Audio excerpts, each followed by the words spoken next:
Welcome to Flash Fiction from Giant's Reach by Steve Cook.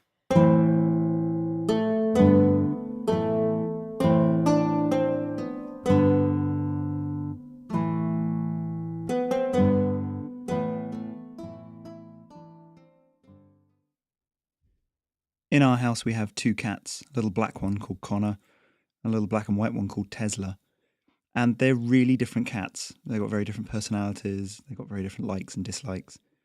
And I like to imagine that if they were people, they would be very different people.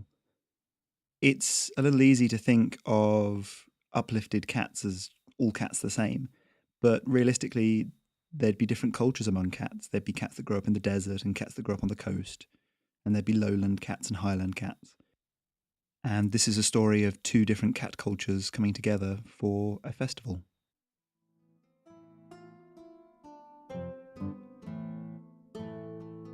The Scatter.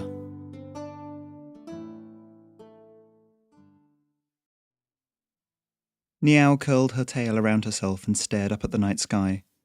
There was enough breeze to whisper through the tall grass, and it would be hours before the cold sent her scuttling towards the fire. For now there were only the stars above, the grass below, and Mirio. She could feel his purring rumbling through her own body, his warmth pressed against her, and she let out a sigh of contentment. "It's beautiful," he murmured. She glanced at him. Reflected in his eyes was the thick band of milky stars above. "It's called the Scatter where I'm from," Niao said. "There's a story, one my grandmother told me when I was first uplifted, that it's milk or cream maybe knocked over by the Chimera's cat paw." She smiled wistfully. "It's a silly story, but she always told it well. She did the voices and everything." "My family tells a story," Mirio said, his own voice almost inaudible above the wind. "We are desert cats, near the edges, you understand. The sky above is like the sky below, they say. Where you walk, you leave a wake. You can always look back and see your path, the choices you made along the way, mistakes you've made, everything." He smiled at her then, small fangs glittering against his tawny fur. "The people you've met, like stars themselves." Niao rubbed up against him, revelling in the way her fur tingled where they touched. "We say that the wash of stars up there, what you call the Scatter, is the Chimera's wake through the sky. It passes this way often, or the trail would long ago have blown over, and so we know that it is watching over us." His tail gently curled around her body, wrapping her closer into the sensation of him. Beneath them, the town was glittering in its own pale imitation of the Scatter, the distant sounds of merriment reaching them. The harvest had been brought in, uplifts and humans alike working side by side, and now the festival was in full swing. "Thank you for your help today," she said. "It meant a lot to my father." Mirio shrugged. "You are welcome. Often I will take work as I travel. It pays for the next night's sleep and meal, usually. Sometimes a little more." "We'd never have gotten it in if not for you," Niao said. "You really bailed us out." "Perhaps. Your father, he is resourceful. I had a chance to talk with him after lunch today. Your mother, she knows how to prepare a rabbit, that one. Succulent." She shivered, and not entirely from the cold. "But your father, he is a successful cat.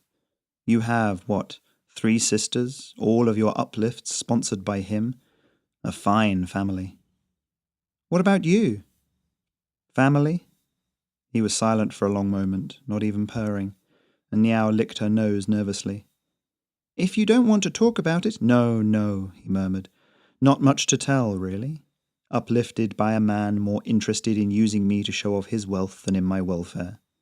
And I suppose, like the hypocrite I am, I've accused your father of something similar now. My apologies." Niao shook her head firmly. "That's not how I took it, not in the slightest. Father is a good man. He knows he's giving us a good life, a trade, all of us. He's our father in every way that matters." "I am glad that you have that in your life," Mirio said. A glow down in the centre of the town broadened, growing even as she watched. The giant bonfire that had been built in the market square would be a welcoming blaze now, children dancing around it, while animals stood close enough to singe their whiskers.